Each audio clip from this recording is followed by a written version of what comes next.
This is your timed read for the week, page 253 in your turn practice book, Books for Victory.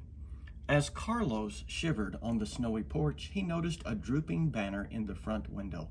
Happy New Year, 1943, it said. Huh? They couldn't have taken that down by now. They could have taken that down by now, he thought, as he pressed the doorbell once more. Hurry up, he muttered. I'm turning blue out here.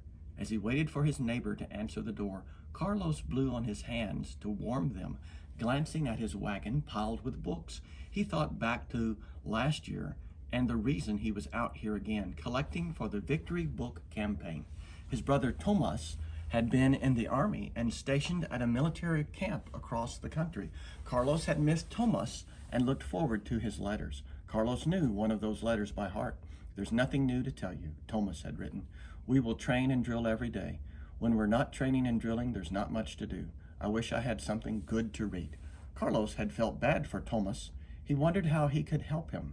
The next day, in morning assembly, Principal Ramirez told the students about the Victory Book Campaign. All over Oregon and the rest of the country, people were collecting books to send to soldiers, sailors, and others fighting in the war. Principal Ramirez added that the campaign needed volunteers. As soon as he said that, hands shot up all over the auditoriums. Carlos had promised himself he would collect as many books as he possibly could, and during the following month, he took his wagon throughout the neighborhood. At each house, he explained the campaign and asked people to donate books. In the first year, the campaign had lasted from January to November. It had been an outstanding success. By the time it was over, people across the country had donated more than 11 million books. As Mrs. Wright opened the door, Carlos was pulled out of the past and back to the present. Only a few seconds had passed, even though he had been thinking of a period lasting several months. I know just why you're here, Mrs. Wright smiled. I looked all over the house, and I have quite a large stack of books. What kind of books are you looking for this year? We'd like fiction, Carlos answered. Adventure stories, westerns, mysteries, and detective stories would be good. We also want nonfiction, but I hear that those books should be published after 1935, so they'll be up to date. Mrs. Wright pointed to a tall stack of books by the door. Good.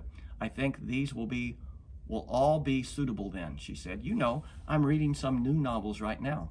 When will you be by again? I'll be back in a few weeks, Carlos replied as he gathered up the stack of books. We'll be collecting for a couple more months. That's great, Mrs. Wright nodded. My daughter Grace will be home from college next weekend.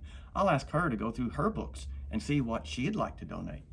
As he walked to his wagon, Carlos called back. That's terrific, Mrs. Wright. One of our slogans is, give more books, give more books. I'm sure Grace's books will be good ones too.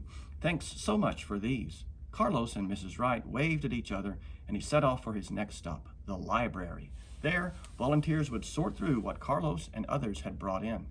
Then large collection centers would ship the books to people in military camps and overseas. He was still chilled, but Carlos felt proud. He was too young to join the army, like Tomas. He couldn't work in a defense factory, like his parents. But by collecting books, he and his classmates were making a contribution. Best of all, they were helping his brother Tomas and others fighting for their country. And there's a picture. The caption says, Carlos had promised himself he would collect as many books as he could.